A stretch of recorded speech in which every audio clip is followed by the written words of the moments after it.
పొట్టోడిని పొడుగోడు కొడితే పొడుగోడిని పోషమ కొట్టిందంట. ఈ డైలాగ్ విన్నారు కదా.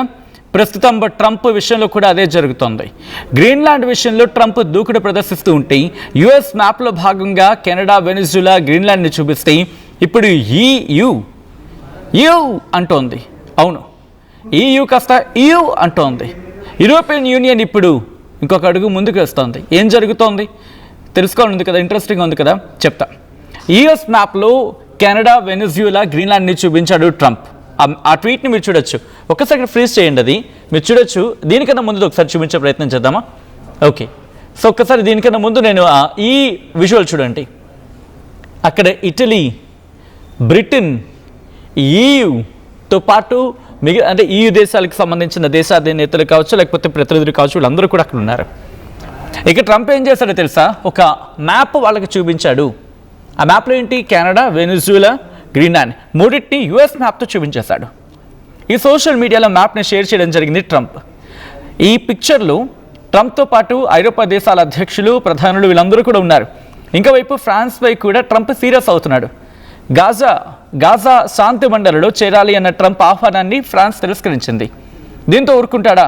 ఫ్రాన్స్పై ఏకంగా 200% టారిఫ్స్ విధించేందుకు ట్రంప్ సిద్ధమవుతున్నాడు.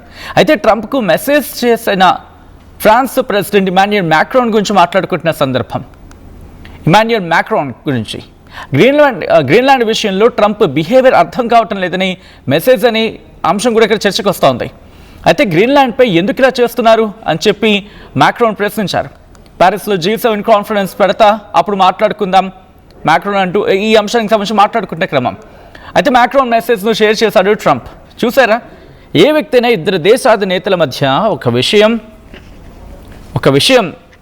ఒక డిస్కషన్ జరుగుతూ ఉంటే ఎవరైనా అలా, అఫ్కోర్స్ అది ప్రైవేట్ డిస్కషన్ కదా, ఇరు దేశాధినేతల మధ్య జరిగిన డిస్కషన్, తనకు కావాల్సిన దాన్ని ఉంచుకున్నాడో లేకపోతే ఏం జరిగిందో అది కట్ చేసేసాడు. ఆ ఇన్ఫర్మేషన్ని షేర్ చేశాడు. ఆ ఇన్ఫర్మేషన్ నేను చూపించే ప్రయత్నం చేయటం లేదు, ఆ ప్రైవేట్ కాన్వర్సేషన్ వాళ్ళిద్దరిది.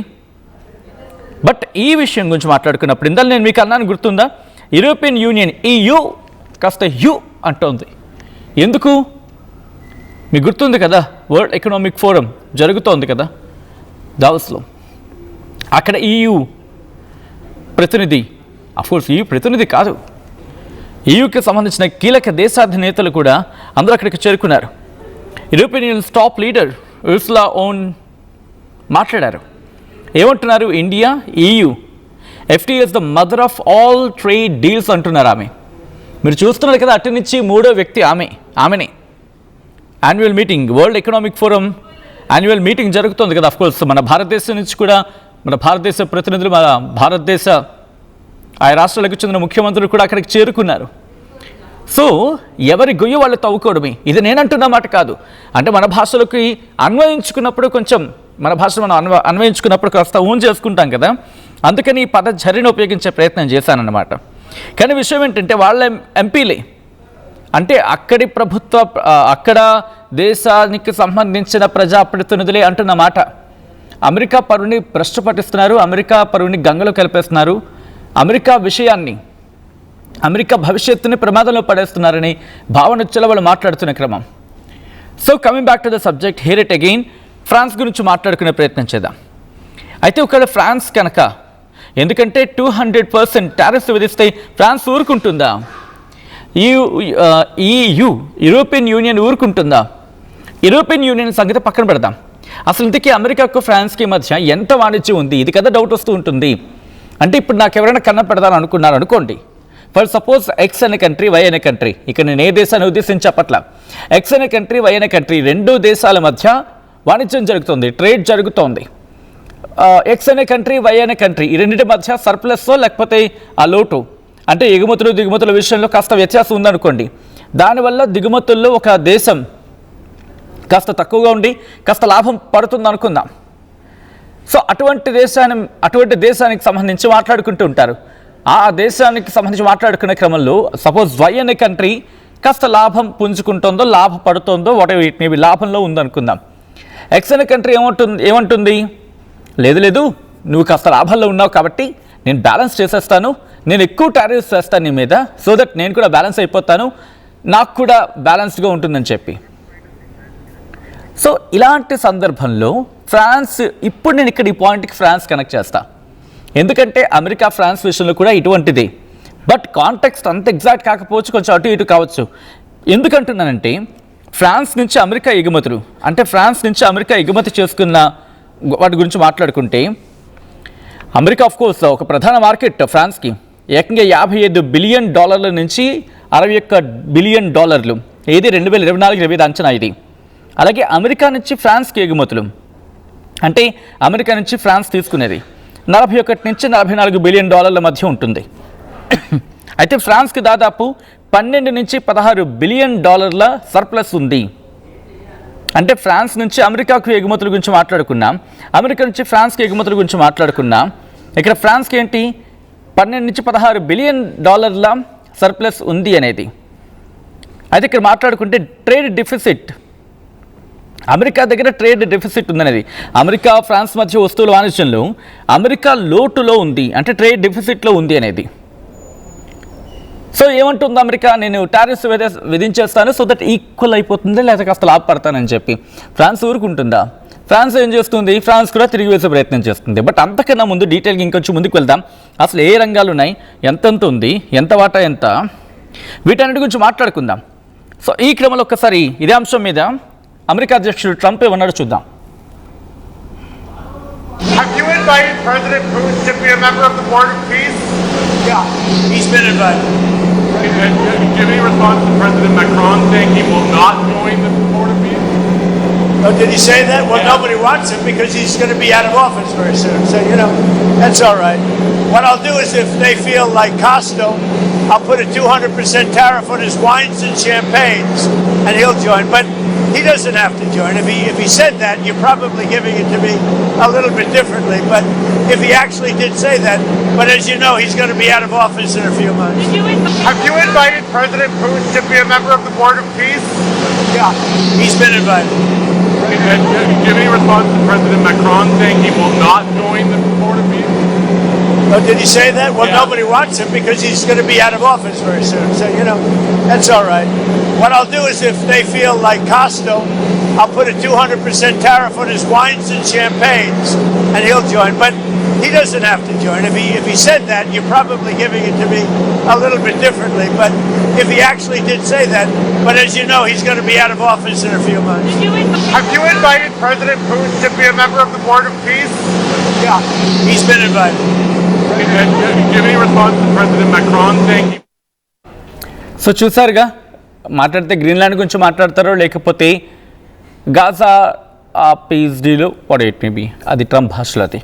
బట్ ఇప్పుడు ఏమంటాడు, ఫ్రాన్స్ మీద నేను టారిఫ్స్ విధిస్తానంటాడు. సో ఇక్కడ ఫ్రాన్స్ గురించి అండ్ అమెరికా అలాగే ఫ్రాన్స్ మధ్య ఎగుమతుల గురించి ఒకసారి మాట్లాడుకుందాం. ఎందుకంటే ఫ్రాన్స్ ప్రధానంగా యంత్రాలు అలాగే విలాసవంతమైన వస్తువులను అమెరికాకు పంపిస్తూ ఉంటుంది. దాంట్లో న్యూక్లియర్ రియాక్టర్స్ కావచ్చు, మెషినరీస్ కావచ్చు ఉన్నాయి. వీటి విషయంలో $10 బిలియన్ సుమారుగా ఉంటుంది. అలాగే విమానాలు, హెలికాప్టర్లు, వాటి విడిభాగాలు, అది కూడా $4 నుంచి $6 బిలియన్ మధ్య ఉంటుంది. దీంతోపాటు $4 నుంచి $5 బిలియన్ వైన్ అలాగే ఇతర పానీయాలు, అలాగే $3 నుంచి $4 బిలియన్ వ్యాక్సిన్స్ కావచ్చు, మందులు కావచ్చు ఉంటాయి. ఇక పర్ఫ్యూమ్స్ అండ్ కాస్మెటిక్స్ ఇవి దాదాపుగా $3 బిలియన్ వరకు ఉంటాయి. ఇక అలాగే అమెరికా నుంచి ఫ్రాన్స్కి ఉంటే టాప్ ఎక్స్పోర్ట్స్ గురించి మాట్లాడుకుంటే, టాప్ ఎక్స్పోర్ట్స్ టు ఫ్రాన్స్ గురించి మాట్లాడుకుంటే సేమ్ విమాన విడిభాగాలు అమెరికా నుంచి అత్యధికంగా ఎగుమతి అయ్యేది ఇదే. ఎవరికి? ఫ్రాన్స్కి. ఎంత? $11 బిలియన్ సుమారుగా అటు ఇటుగా.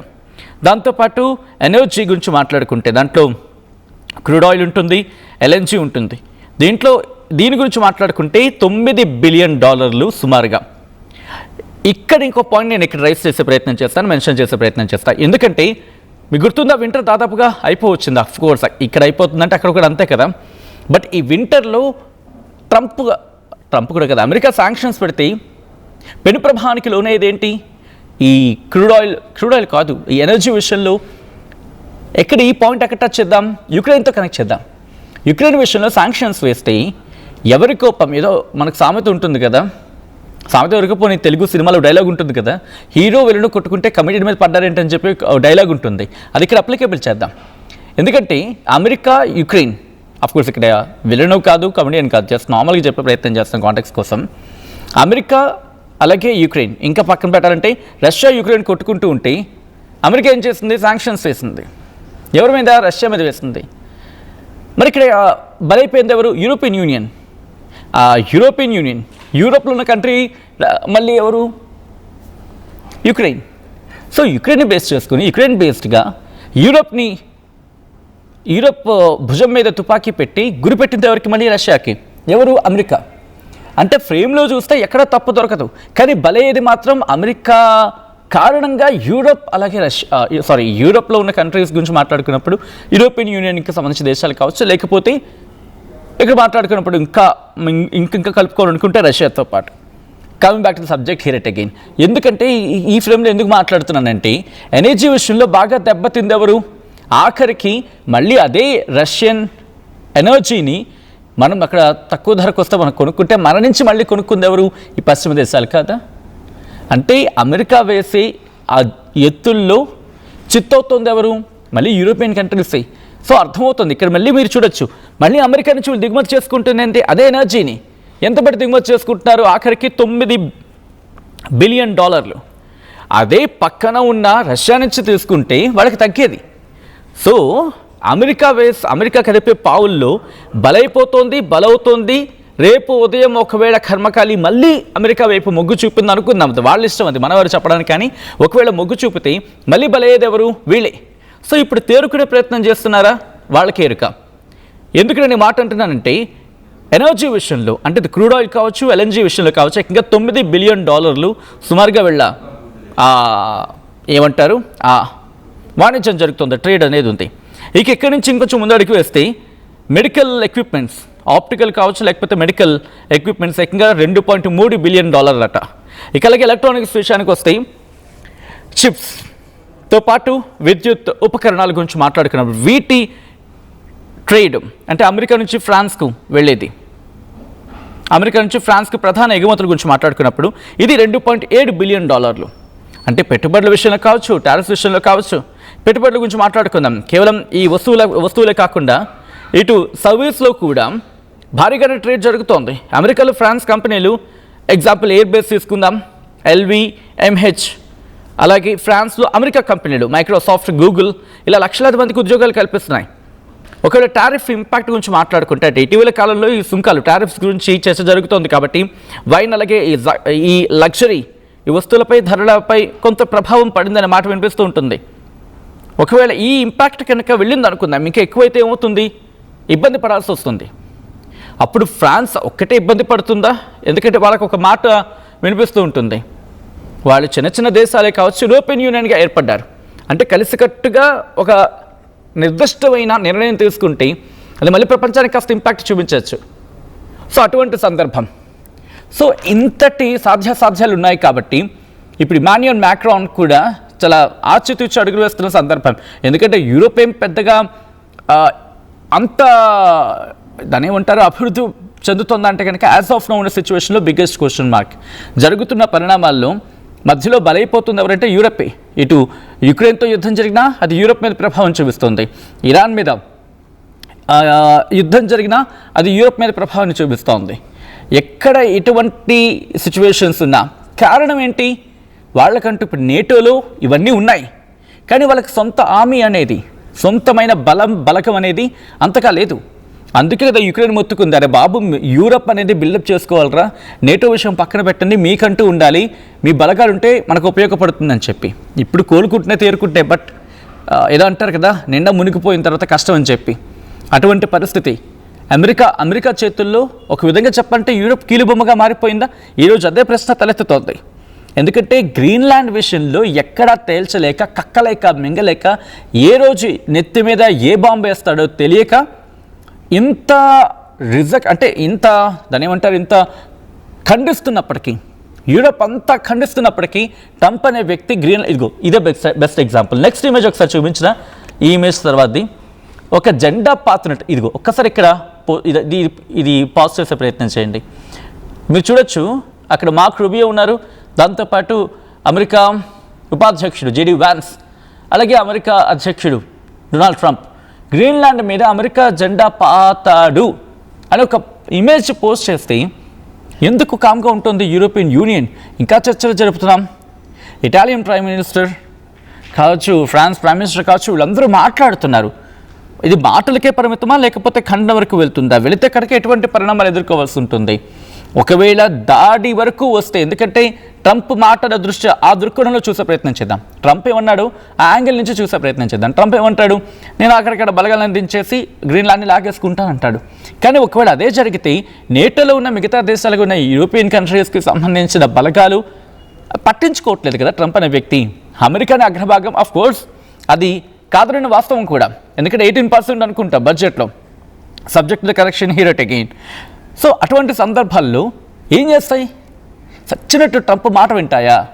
లేకపోతే లేదు లేదు లేదు, మా యూరోపియన్ యూనియన్ మా కట్టే, గ్రీన్లాండ్ మీదకి వెళ్తే కనుక పరిస్థితి బాగోదు, డెన్మార్క్ మేము మద్దతుగా నిలుస్తాము, ఇలా అంటాయా? కాస్త డిఫరెంట్ సిచ్యువేషన్ కదా. లేదు, ఈరోజు ఇండివిజువల్గా ప్రతి దేశం మీద ఈరోజు 200% టారిఫ్ విధిస్తానని చెప్పి ఫ్రాన్స్ని బెదిరిస్తున్నట్టుగా మిగిలిన దేశాలు బెదిరిస్తే, ట్రేడ్ విషయంలో కనుక ఇబ్బంది పడితే, ఎందుకంటే ఇక్కడ చమురుకు దిక్కు లేదు, అక్కడ యుక్రెయిన్ కారణంగా రష్యాతో తలనొప్పి పెట్టుకున్నారు, చమురు వచ్చే అవకాశం తక్కువ ఉంటే అమెరికా నుంచో లేకపోతే మళ్ళీ భారత్ మళ్ళీ రష్యా నుంచి అక్కడ వాళ్ళు చెక్మేట్ ఉంది కదా. సో ఇటువంటి సాధ్యాసాధ్యాలు కనిపిస్తున్నాయి. కాబట్టి ఏం చేస్తాయి ఈ యూరోపియన్ కంట్రీస్, ఏం చేస్తాయి? అందుకే ఈరోజు కాస్త టర్న్ మార్చాయి. ఈరోజు మీరు వరల్డ్ ఎకనామిక్ ఫోరంలో EU top leader, I think ఆమె పేరు ఉర్సులా, ఆమె మాట్లాడుతూ ఏమంటున్నారు, మదర్ ఆఫ్ ఆల్ ట్రేడ్స్ అని చెప్పి భారత్ వైపు చూస్తున్నారు. అంటే భారత్ వైపు ఇప్పుడు మళ్ళీ ఏషియా వైపు తిరుగుతున్నట్టు అర్థం చేసుకోవచ్చు. అంటే వీళ్ళ చూపు, వీళ్ళ దృక్కోణం మారుతోంది. ఒకవేళ పరిస్థితి చెయ్యి దాటిపోయేంత వరకు వెళితే కనుక మళ్ళీ వీళ్ళకి దిక్కేది ఏషియా అని. ఇక్కడ భారత్తో పాటు మిగిలిన దేశాలను కూడా కలుపుకుని మాట్లాడితే కనుక, ఎందుకంటే అఫ్కోర్స్ ఇండివిజువల్గా మనం మొదటి నుంచి అదే మాట అంటూ ఉంటాం. చైనా కావచ్చు, భారత్ కావచ్చు, కీలకమైన భాగస్వామ్యం. ఆ డిఫరెన్సెస్ ఏమైనా ఉంటే కనుక వాటిని పక్కన పెట్టి కలిసికట్టుగా వెళ్తే ప్రపంచం పకోడీ పొట్లం ఈ రెండింటి ముందు.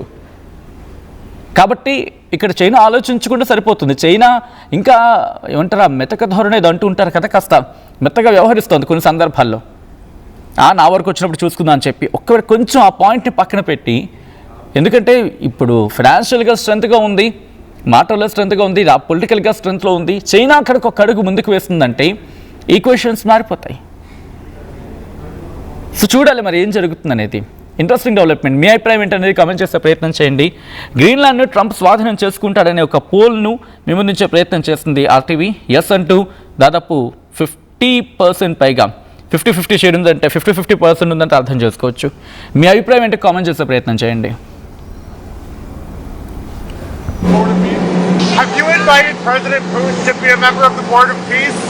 Yeah, he's been invited. And do you have any response to President Macron saying he will not join the Board of Peace?